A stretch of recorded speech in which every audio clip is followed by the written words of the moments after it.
Hello, it's Get Good Fox here, and today it's time to review another home base location in State of Decay 2, this time the Cabin Park Motel, a medium-sized base located in Drucker County, also known as the Plateau. As usual, we are going to take a look at this base to see what it's about so you can decide ahead of time whether or not you want to move in. In the previous episode, I reviewed Wally's Bar and Grill, a 4-man location in Drucker County, and I've reviewed every single base in both Mayor Valley and Cascade Hills, so check out those in the playlist if you are new to the channel. But let's get the review started, beginning with the map location. You're going to find that the Cabin Park Motel has a south of center location on the map, and it's not a very good place to be. And this is simply because you can see here that there's this out-of-bounds area on the map blocked off by a mountain range, and you cannot go through that, meaning if you want to go in a straight line from the base over to the west, well, you gotta go around it, effectively putting the base in the corner of the map, even though the map is somewhat round. And that means that you're just gonna have to take more time to drive around running errands when you deploy from your base, and you're going to have to take more time to bring supplies back to your base because it's far out of the way. And this is amplified even further because Drucker County is just such a mountainous region with so many areas that you cannot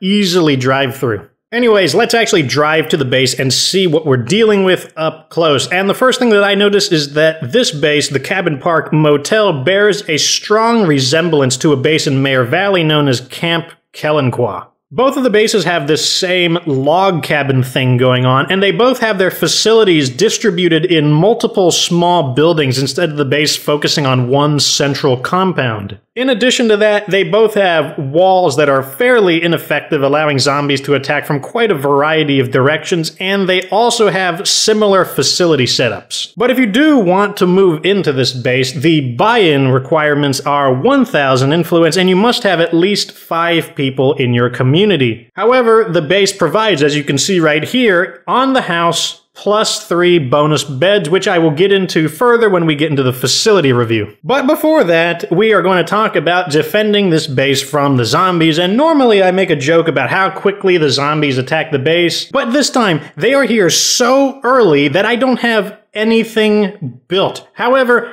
it is a minor zombie attack, so it won't be super exciting. That said, we can still observe how ineffective this gate is. In fact, this gate is probably the least effective gate of any base I've been in. You can climb over the gate from just about any direction except a little bit from the front. All the other directions are completely free game. The only thing this gate does is slow the zombies down a little bit as they have to climb over it and just can't simply run through it. And as I'm wandering around, you can see that there are outdoor facility projection markers, and I definitely am going to be building a watchtower here because the base is relatively wide and open, so a watchtower will provide very good overwatch, especially if your community members are equipped with decent weapons. At any rate, let's get into the facility review, which is the heart, the core of any home base review. This is the screen you are going to be looking at as soon as you buy a home base. And you can quickly tell from looking that we've got some temporary facilities here. You can tell because they are in black instead of blue, and that means we're going to take a look at these and probably remove them before we look at the facilities in total. The first one we have are the sheltered beds number 2, and these are actually damaged, so we can repair them or we can just tear it down altogether, and it is currently providing us one of those 3 bonus beds I mentioned when we were buying this base. And just to be thorough, I'm going to repair this instead of tear it down so that we can see what the restored facility is, but chances are we are going to tear down that restored facility anyways.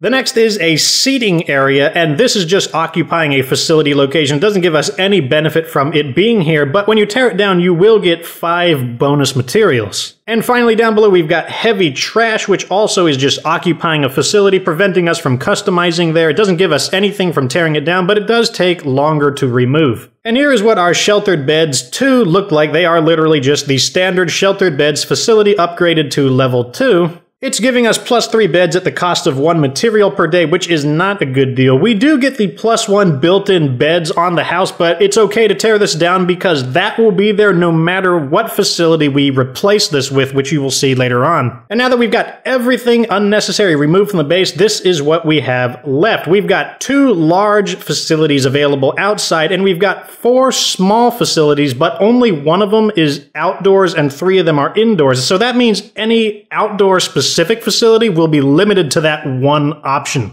We also have 4 permanent built-in facilities. These are in blue, and that means they can never be torn down, but sometimes they can be modified or upgraded upon, so let's take a look at them next. First off, we have a fully unupgraded storage facility, and normally this would not be remarkable, but take note that it does have 1 of our 3 bonus beds. To the left of it, we've got an old well which provides us water. This facility is kind of a waste if you already have a method of getting water. However, it does come with 1 extra mod slot. This mod slot can be used for a non-facility specific mod such as a fireworks crafting station, the Red Talon crafting station, I wouldn't advise that one personally, or something like the Clio transmitter. Further to the left we have the Country Kitchen, which is a built-in level 2 kitchen, and so it has all the features of a standard level 2 kitchen, but because it is built in, it does not have a 1 material per day cost. And lastly, of course, we have the Command Center. Nothing special about that. That's in every base. Alright there, let's take a look at my facility customization options, and that'll allow us to identify where all +3 of those bonus beds are. So first off, we've got our fancy Red Talon workshop, and you can see that the first of 3 of our built-in beds are here, and it doesn't matter what facility you choose, it will always get that +1 bed. If you want to know what the Red Talon workshop does, it basically repairs your weapons passively over time, but if you want to know more, check out my Daybreak facility review.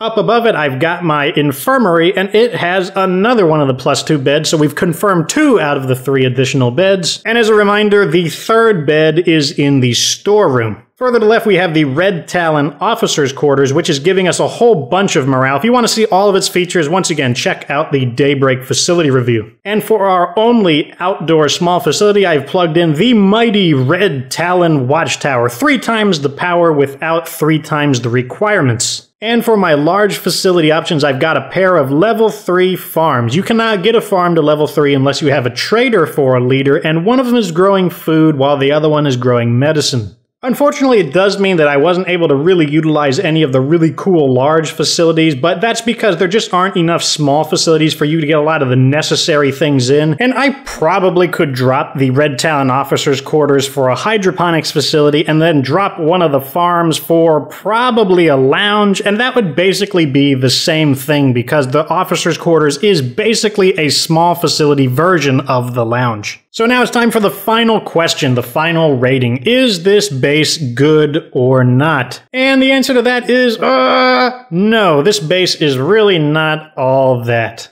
For the awful location that it has, you would hope that it would have other redeeming factors, but everything else about this base is either average to below average. On one hand, it has an okay presence of facilities, but so do most 5-man bases, so that's not enough to make up for the bad location. And also, the facilities are set up in a way that there's not a lot of room for creativity. Once you lay down the necessary buildings, you're not really left with much else. And then once again with the built-in offerings, the +3 beds is a nice bonus, but then you've got the well, which is terrible if you already have a way to get water. It's just a waste of a facility. And then you've got this joke of a fence that doesn't keep the zombies out really in any way, shape, or form. It just delays them from getting to your base. So I would actually say that Wally's Bar and Grill, despite being a 4-man base, is better than this location. I will trade having that second large facility to be in the middle of the map, which is badass.